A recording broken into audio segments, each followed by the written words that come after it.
지난 시간에 신명기 11장 1절부터 7절까지는 여호와께서 이스라엘 백성에게 약속하신 바를 따라 신실하게 지금 여기 있는 곳까지 행해 오신 것을 너희 눈으로 보지 않았느냐라는 말씀을 하셨고, 그 다음에 11장 8절부터 12절까지는 너희가 여호와의 이 명령을 지켜 순종하면 강성하여질 것이고 적과 꿀이 흐르는 땅을 차지할 것이며 그 땅에서도 여호와 하나님은 너희들을 돌보아 주시는 하나님으로 계셔서 항상 여호와의 눈이 그 위에 계실 것이라고 그렇게 말씀을 하셨습니다.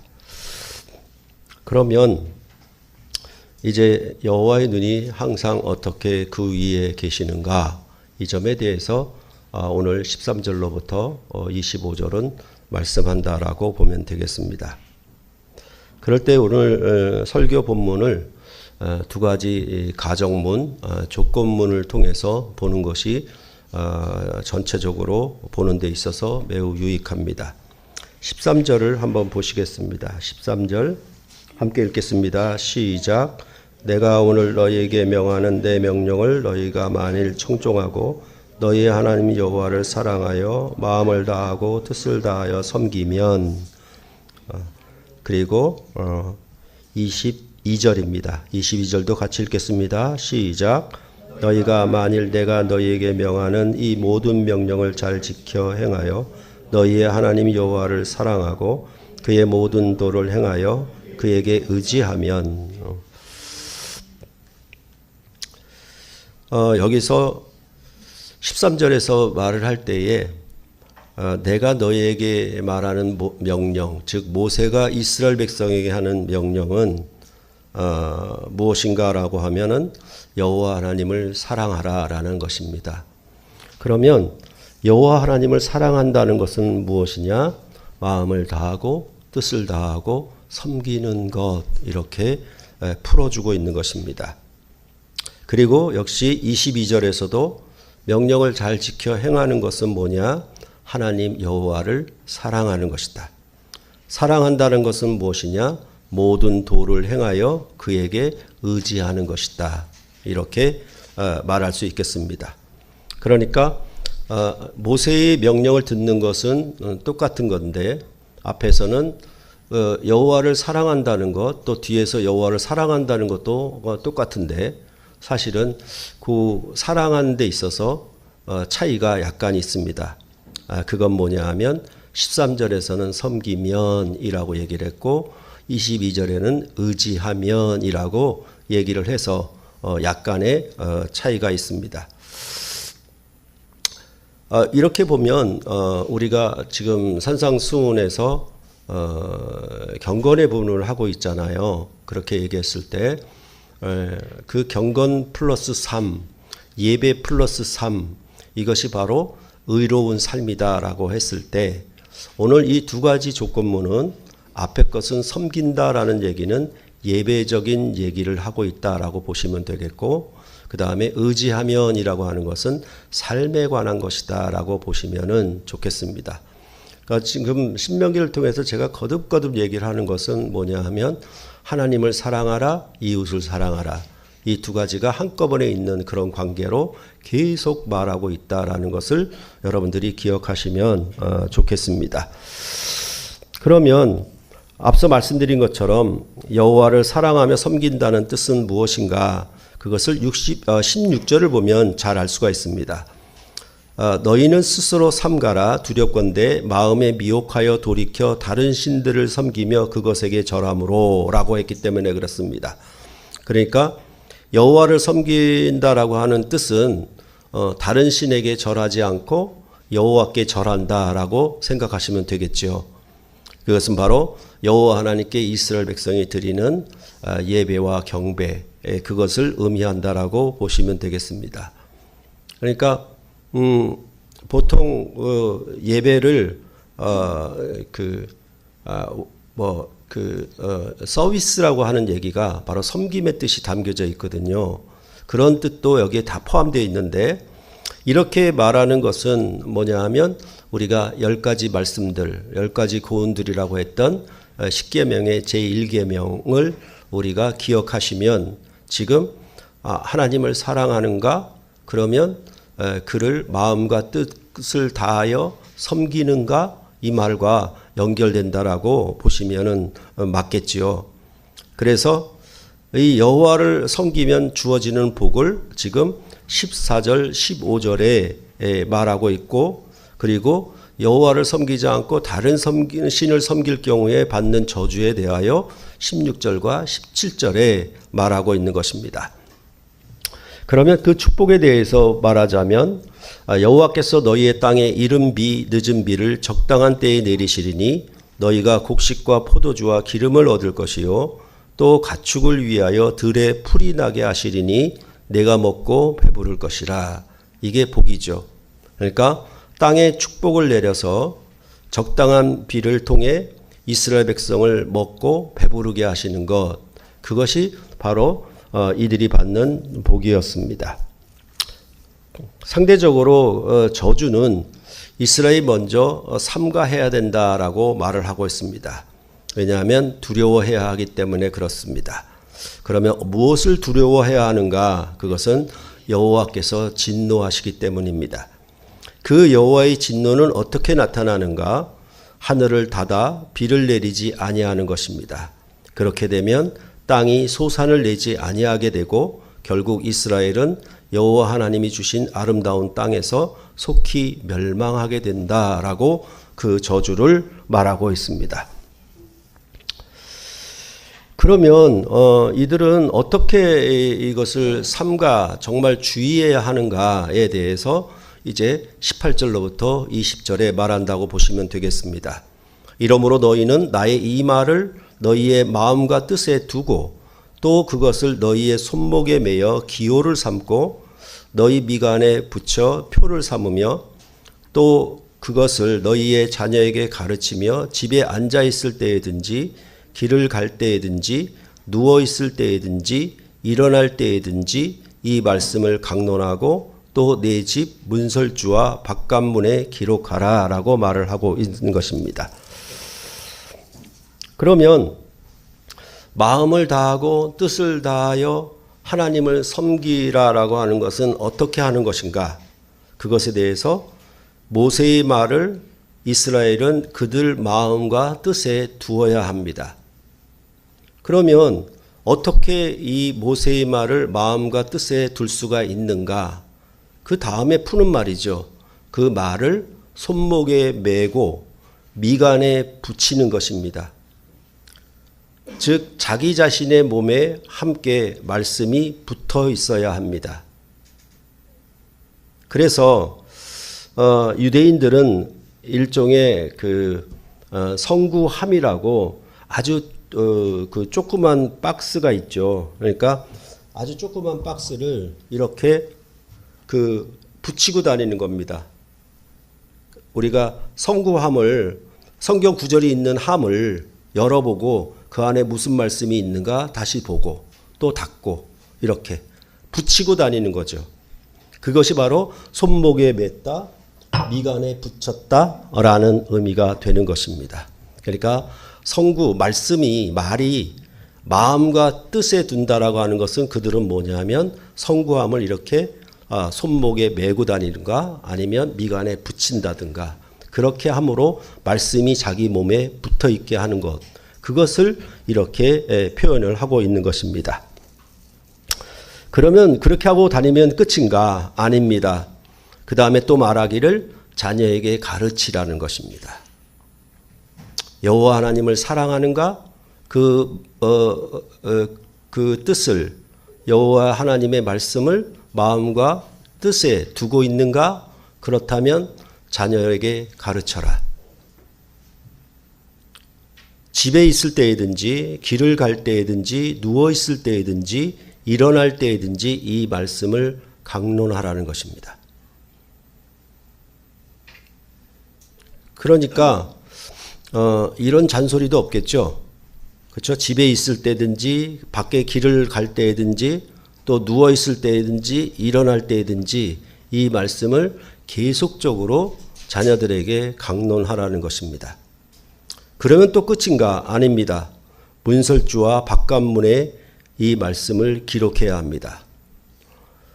문설주에 기록한 것은 밖에 나갔다가 들어올 때 보라는 얘기고, 바깥문에 기록했다는 얘기는 그것도 안에서 보는 거고, 문설주는 바깥문에 기록하는 것은 나갔다 들어올 때 또 보는 것입니다. 아니면 나갈 때도 바깥문에 기록하면 볼 수가 있겠죠. 그러니까 무슨 말인가 하면 들어오고 나갈 때마다 이 말씀을 기록한 것을 보라라는 것입니다. 그러면 어떻게 되어 있습니까? 지금 말이 마음과 뜻에 둔다라고 하는 말이 어떻게 되고 있냐면 내 몸에 말을 부착해라. 그 다음에 자녀에게도 말을 부착해라. 그리고 집에다가도 부착해라라는 뜻이 되는 것이죠. 그게 마음과 뜻에 두는 것입니다.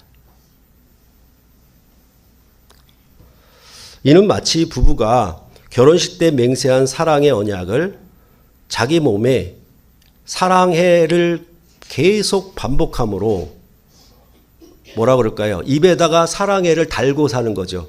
그러면 사랑의 언약이 말씀이 입에 붙어 있는 거잖아요. 그렇죠? 그게 내 몸에 붙어 있는 거예요, 지금.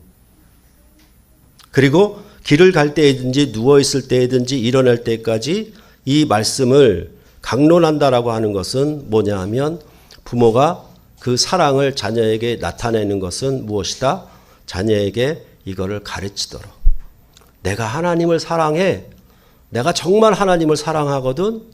그래서 난 너에게 이것을 가르치지 아니할 수는 없어.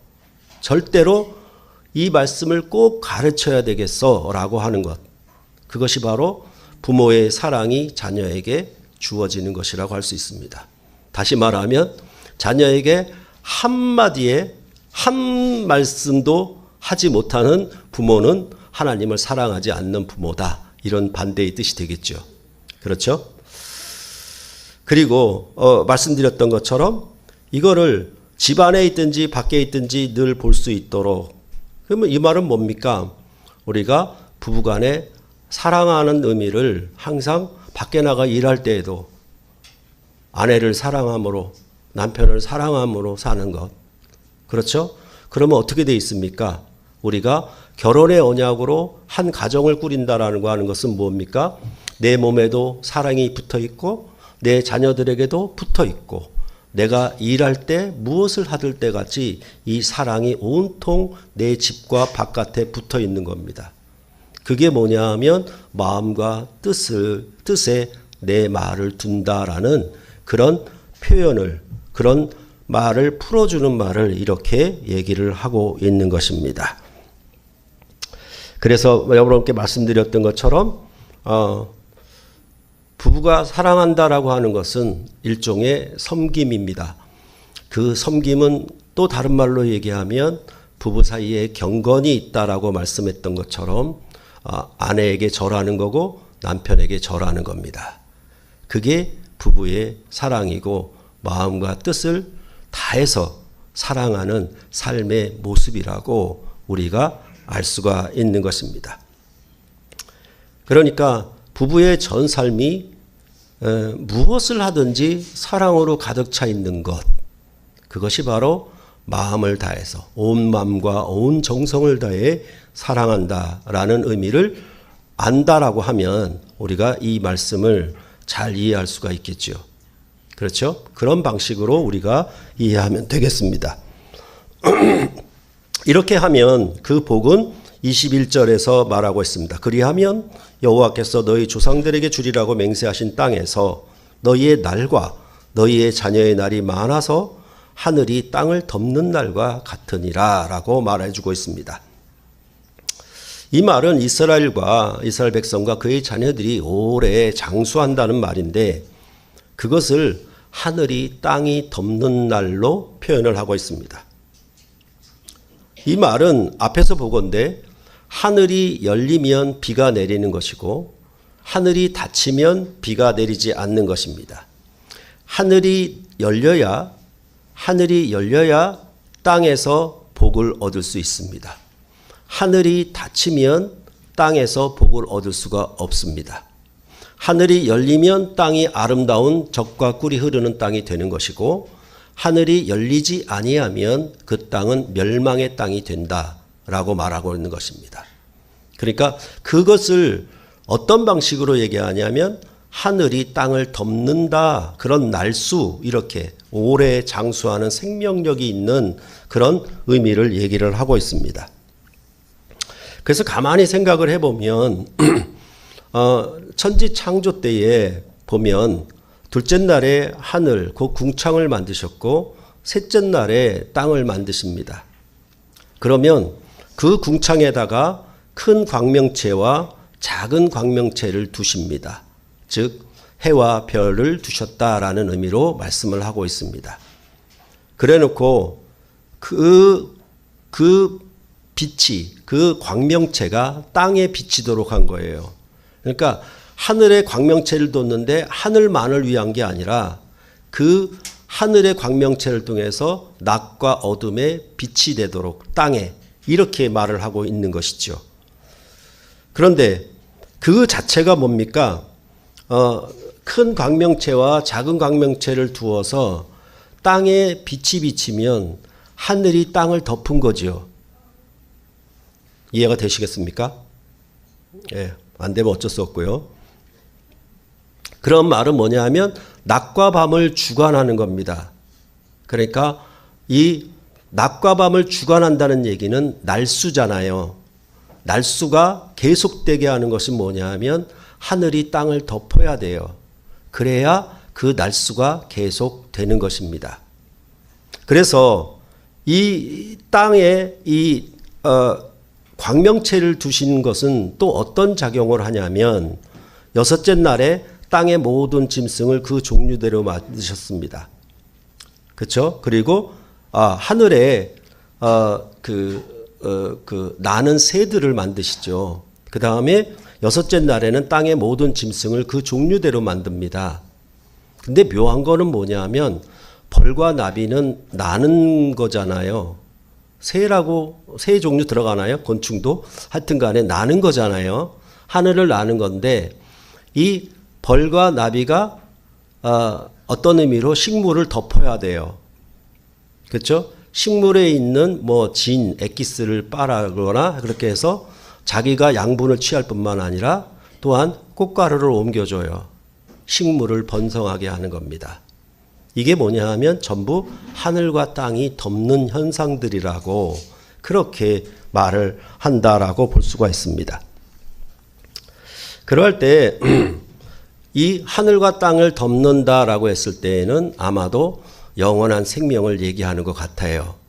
그랬을 때 유대인들도 사실은 요한복음 5장 39절에 보면 영생을 사모했습니다.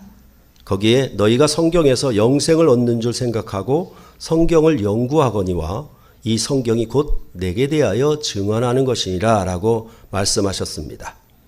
그렇다면 이제 진정한 하늘과 땅을 덮는 날이 완성되고 이루어지는 것은 예수 그리스도 안에서 이루어질 것입니다. 에베소서 4장 7절로부터 10절을 한번 보시겠습니다. 에베소서 4장입니다.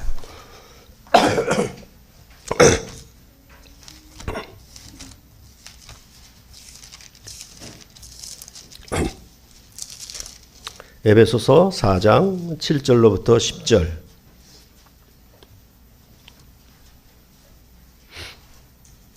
한 절씩 교대로 읽겠습니다. 우리 각 사람에게 그리스도의 선물의 분량대로 은혜를 주셨나니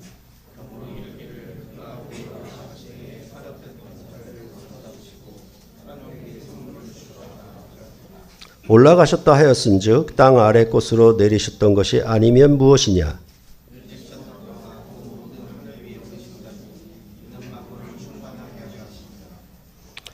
무슨 얘기인가 하면 예수 그리스도께서 하늘로부터 땅으로 내려오셨다. 그래서 땅에 속한 자들을 전리품, 즉 사로잡으셔서 그리고 올라가셨다라고 말을 하고 있습니다. 이렇게 하늘로 땅에 내려왔다가 땅에서 하늘로 올라간 것을 뭐라고 얘기하냐면 만물을 충만케 하셨다라고 말하고 있습니다. 만물이 충만케 했다는 표현은 하늘이 땅을 덮었다라는 말과 같은 의미가 될 것입니다. 바로 예수 그리스도 안에서 그가 내려오셨다가 올라가심으로 사로잡은 그에게 속한 백성들로 마치 애굽의 노예가 되었던 종되었던 이스라엘을 사로잡아서 데리고 나온 것처럼 이제 땅에 속한 자들을 사로잡아서 그가 하늘로 올라가셨는데 그들에게 선물을 주셨다라고 말씀할 때 그 선물은 뒤에 나오는 말씀의 사역자들을 주셨다라고 말씀을 하고 있는 것입니다. 이런 의미가 바로 하늘이 땅을 덮었다라는 의미로 이해하면 좋겠습니다. 그래서 그리스도는 하늘에서 땅으로 내려오셨다가 땅에서 하늘 위로 오르신 자입니다. 땅에 있는 우리를 죄와 죽음의 권세 안에서 전리품으로 사로잡아 구출하시고 하늘로 오르셨습니다. 그리고 사로잡은 자들 곧 교회에게 성령의 은사자들을 선물로 주셨는데 그들은 바로 말씀의 사역자들입니다.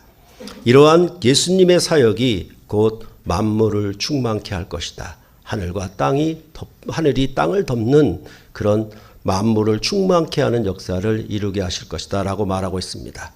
이런 얘기들은 사실은 뭐냐 하면 베드로에게 하신 말씀과 같아요. 네가 땅에서 매면 하늘에서 맬 것이고 땅에서 풀면 하늘에서도 풀리다. 이게 뭐냐 하면 하늘과 땅이 덮은 겁니다. 천국 열쇠를 너한테 주는데 이렇게 말하는 표현이 이 신명기적 표현과 맞아 들어간다라는 것입니다.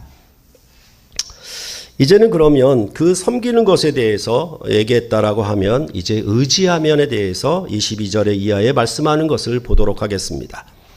이 말은 히브리어 동사 따바크에서 나온 말인데 이것은 무엇에 매달리다 또한 무엇에 달라붙다라는 뜻입니다.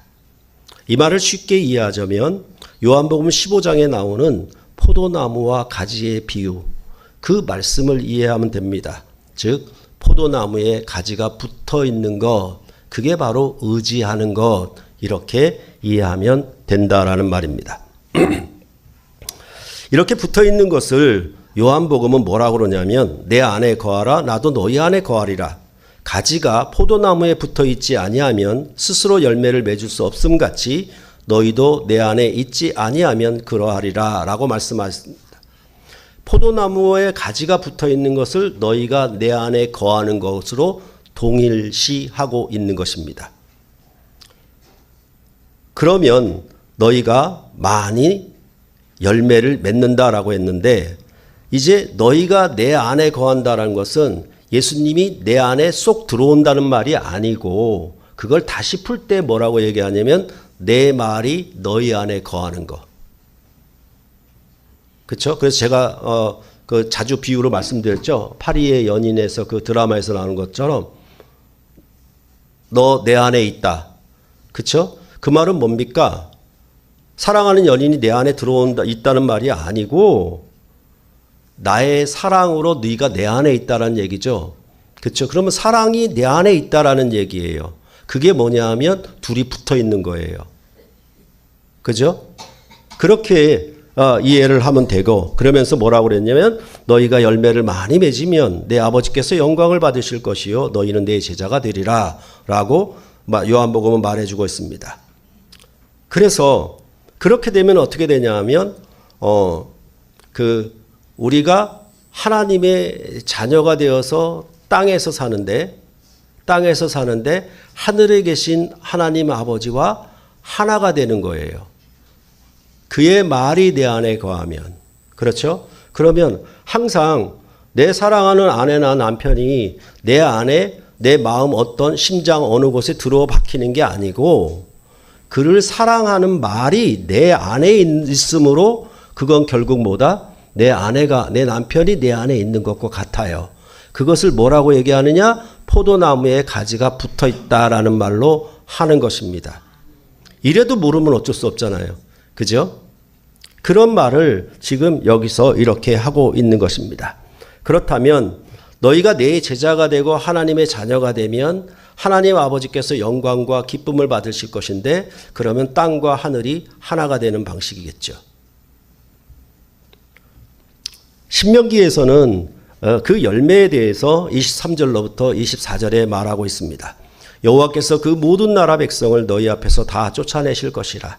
너희가 너희보다 강대한 나라들을 차지할 것인즉 너희의 발바닥으로 밟는 곳은 다 너희의 소유가 되리니 너희의 경계는 곧 광야에서부터 레바논까지와 유브라데 강에서부터 서해까지라. 이렇게 해서 어떻게 합니까? 우리나라 경계는 어떻게 합니까? 남북 그리고 동서 이렇게 나누죠. 여기도 똑같은 거예요. 동서남북의 경계가 이렇다. 북으로는 백두산, 남으로는 한라산. 그렇죠? 동으로는 동해, 울릉도, 독도, 서해로는 뭐 어디가 되겠습니까? 뭐 백령도가 되나 연평도가 되는지 모르겠는데 하여튼 간에 서해. 이런 방식으로 그 땅의 경계를 얘기를 여기서 하고 있는 것입니다. 이 땅의 경계를 너희가 차지하게 될 것이다. 그것이 열매다. 근데 그 땅을 차지한 결과로 얻는 것이 더 하나 있습니다. 그것은 25절입니다. 너희의 하나님 여호와께서 너희에게 말씀하신 대로 너희가 밟는 모든 땅 사람들에게 너희를 두려워하고 무서워하게 하리시리니 너희를 능히 당할 사람이 없으리라. 이렇게 말하는 까닭이 있습니다. 왜냐하면 신명기는 유독 가데스바네아에서 이스라엘 백성이 여호와 하나님을 거역한 사건을 굉장히 중하게 다루었습니다. 가나안 땅을 정탐한 자들의 보고에 그 백성은 우리보다 장대하며 그 성읍들은 크고 성곽은 하늘에 닿았으며 우리가 또 거기서 안악자손을 보았도다 라고 하니까 이스라엘 백성은 낙담을 했습니다. 가나안 땅에 들어가기를 거역한 것이었습니다. 그것은 바로 이 안악자손에 대한 두려움 때문이었습니다. 그래서 이러한 거역으로 말미암아 이스라엘 백성 즉 출애굽한 1세대의 이스라엘 백성은 38년 동안 광야를 방황했으며 그 38년 동안에 출애굽 1세대들은 다 죽었다. 가나안 땅에 들어가길 거절했으니 들어가지 못하고 죽었다라는 얘기를 신명기에서 했던 것입니다. 말씀드린 것처럼 이것은 순전히 두려움 때문이었고 그 두려움은 여호와가 그들과 함께함을 무시하는 것이었습니다. 애굽에서 강한 손으로 이스라엘을 이끌어내신 하나님, 광야를 지나며 독수리 날개로 업어 그들을 안고서 불기둥과 구름기둥으로 인도하신 하나님, 그 하나님에 대한 의지가 없었던 것입니다. 그 하나님을 의지 아니하고 무시했다라고 보면 될 것입니다. 그러나 오늘 여기 25절에 말하는 것처럼 이제 그 역사적 치욕을 대갚아 줄 것입니다. 홍해를 건넜을 때 가나안 주민이 다 낙담하여 놀람과 두려움이 임하였던 것처럼 이스라엘이 밟는 모든 땅 사람들이 이스라엘을 두려워하고 무서워하게 할 것이며 이스라엘을 능히 당할 사람이 없게 할 것입니다.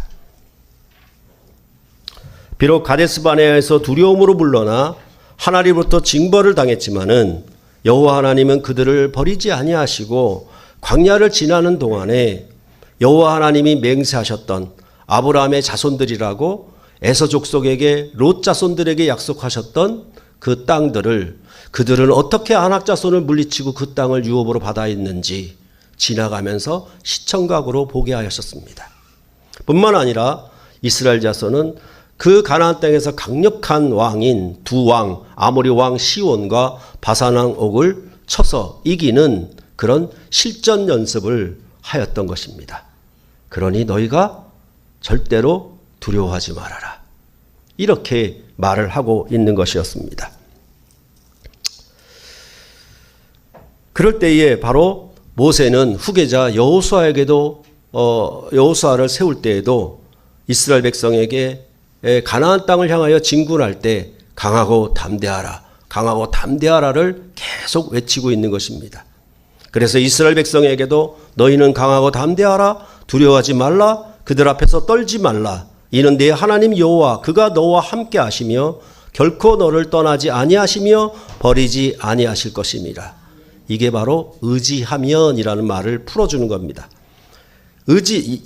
이스라엘이 여호와 하나님을 의지한다는 말은 이스라엘과 여호와가 함께 하신다. 여호와가 너희를 떠나지 아니하신다. 결코 너희를 버리지 아니하신다. 라는 의미로 의지하면 너희가 조상에게 맹세한 땅을 발바닥으로 밟는 모든 것을 차지하게 될 것이다. 라고 말을 하였던 것입니다.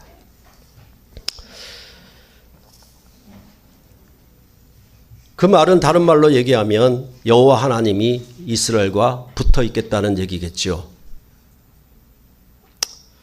오늘 말씀을 통해서 우리가 요한복음 4장을 생각해 볼 필요가 있습니다.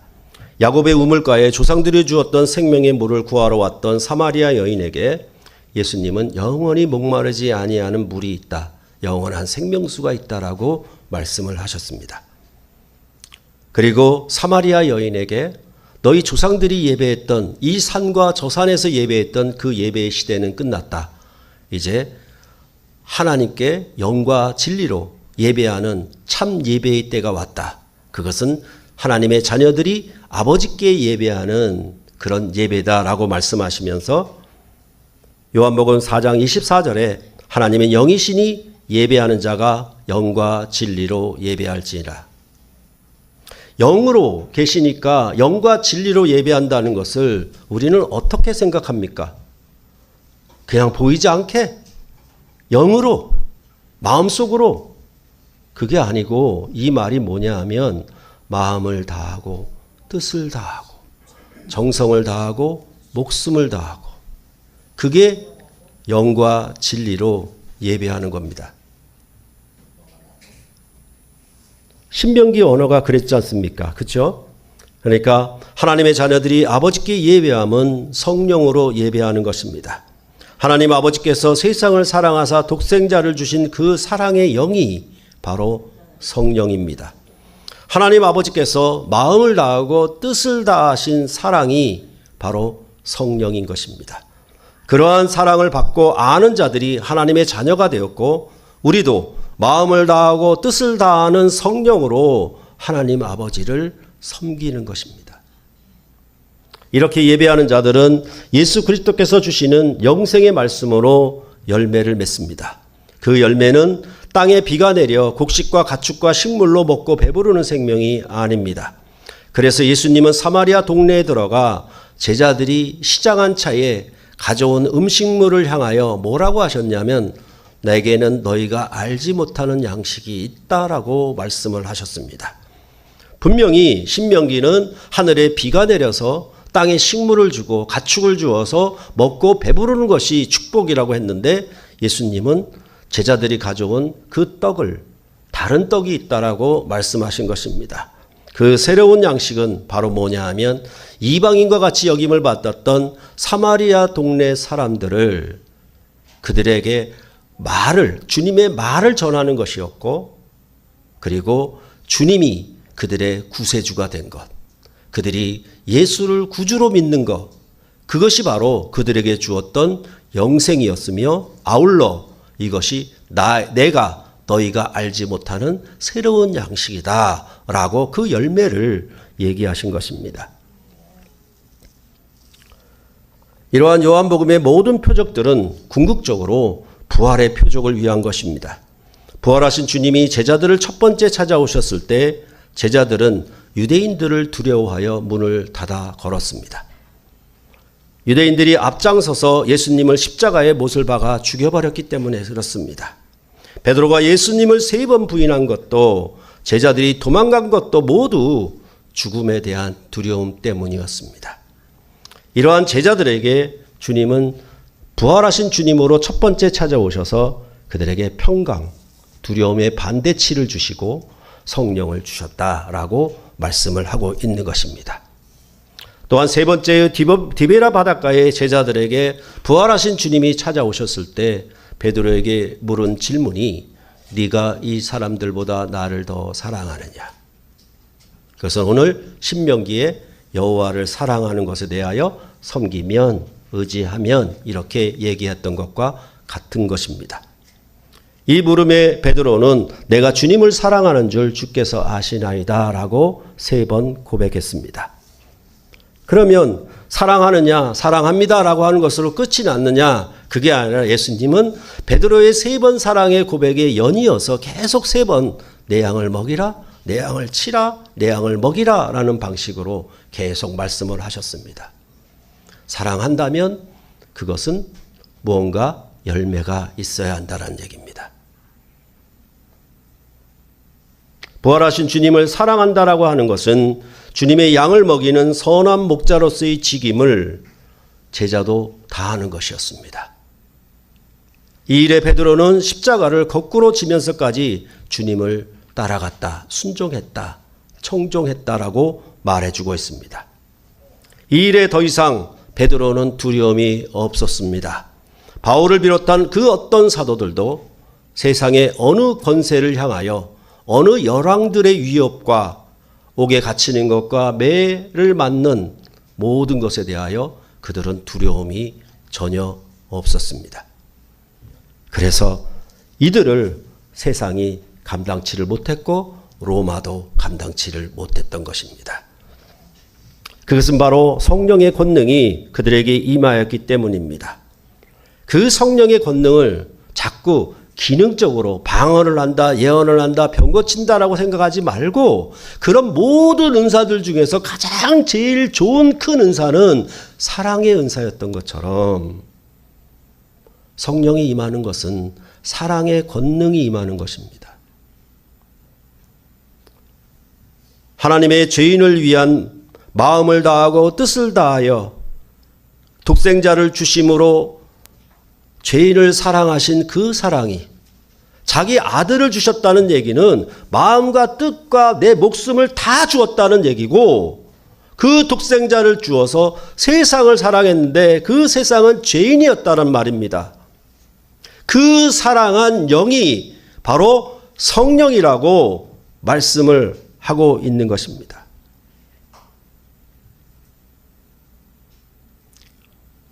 그래서 사랑은 두려움을 내어 쫓습니다.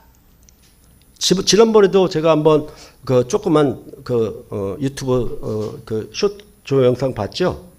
누나가 운동하면서 레슬링을 하고 있는데 누나가 7살이면 얘는 5살인 정도 된 것 같아요.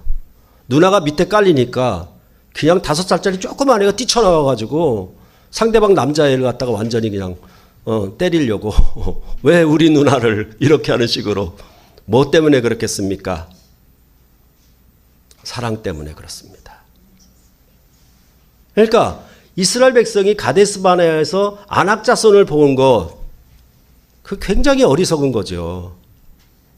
이런 것들은 여러분과 저 안에 항상 있는 겁니다. 누가 나보다 공부 많이 했다. 누가 나보다 뭐 돈이 많다. 누가 나보다 인물이 좋다. 누가 나보다 가문 배경이 좋다 그러면 전부 뭡니까? 두려움의 대상이죠. 감히 말도 못하죠. 그러나 사랑은 이 두려움을 내어쫓습니다. 그래서 요한일서 4장 18절에 사랑 안에 두려움이 없고 온전한 사랑이 두려움을 내쫓나니 두려움에는 형벌이 있습니다. 두려워하는 자는 사랑 안에서 온전히 이루지 못하니라. 사랑과 두려움은 상극입니다.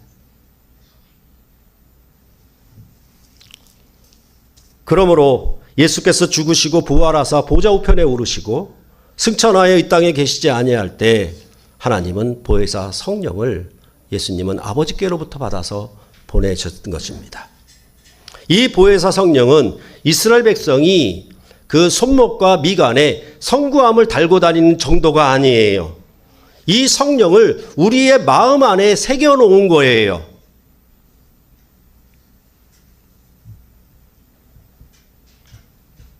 성령인지 나인지 모를 정도로 성령이 거하는 성전으로 내 몸을 삼았다라고 얘기를 하는 겁니다. 내가 어떤 부착물을 붙이고 다니는 게 아니라 내 존재 자체가 성령 덩어리, 성령 안에서 우리를 사랑하신 하나님의 사랑으로 일체가 된 하나님의 성전 삼으셨다라고 말씀하는 것이 얼마나 더 친밀하고 얼마나 더 가깝고 얼마나 더 붙어있는 관계인지 그렇게 말을 하고 있는 것입니다. 이 성령은 자기를 부인하고 십자가를 지고 주님을 따르게 합니다. 앞서 베드로를 보았듯이 십자가를 거꾸로 지고 주님을 따름으로 내 양을 먹이는, 주님의 양을 먹이는 선한 목자로서의 사역을 감당했습니다. 보면은 예수님이나 제자들이나 오래 살지 못했습니다. 신명기가 말하듯이 자녀의 날이 장구하고 너희의 날도 장수하고, 근데 예수님과 제자들은 반대였습니다. 그것은 바로 이 세상의 땅의 생명이 영원한 생명이 아닌 것을 알고 있었기 때문에 그렇습니다. 그리고 베드로가 십자가를 거꾸로 지고 따른 주님을 따랐던 것처럼 우리가 마가복음 8장 34절이 구원의 명제구절이라고 말씀드렸던 것처럼 누구든지 나를 따라오려거든 자기를 부인하고 자기 십자가를 지고 나를 따라올 것이라고 말씀하셨습니다. 자기 십자가를 진다라고 하는 얘기는 십자가를 내 몸에 부착하라는 것입니다. 거대한 나무 십자가를 몸에 메고 걸으라는 말이 아니라 십자가의 가르침을 내 몸에 부착하라는 얘기입니다. 우리가 마가복음에서 배웠듯이 3번의 십자가의 가르침은 새 언약의 가르침이라고 말씀을 드렸습니다. 내 몸에 십자가의 가르침이 붙어 있는 것입니다. 집에 나갈 때든지 집으로 들어올 때든지 앉았을 때든지 들어올 때든지 내 자녀에게도 무엇을 말하든 간에 이 십자가의 가르침이 내 안에 내 몸에 붙어 있는 것입니다. 십자가로 인해 나를 살고 십자가로 인해 나를 죽는 그런 새 삶이 시작된 것입니다. 그것은 고난의 십자가가 아니라 고난을 이기는 부활의 십자가를 지라는 것입니다. 이 부활의 십자가를 지고 따르는 사람들을 어느 세상 어느 권세도 감당할 사람이 없을 것입니다. 초대교회가 사도들이 로마 제국을 능히 이기고 정복했던 것처럼 하나님의 사랑이 성령 안에서 우리 마음판에 우리 안에 새겨져서 우리가 거룩한 성령으로 거듭난 새 사람이 되었을 때 우리는 그 성령 안에서 십자가를 지고 따르는 것입니다. 내 몸에 아픔과 질병과 환난과 고난이 닥쳐들 때라도 그것 때문에 나는 죽지 않습니다. 그것 때문에 나는 포기하고 낙담하지 않습니다. 나는 반드시 부활의 생명으로 이길 것입니다.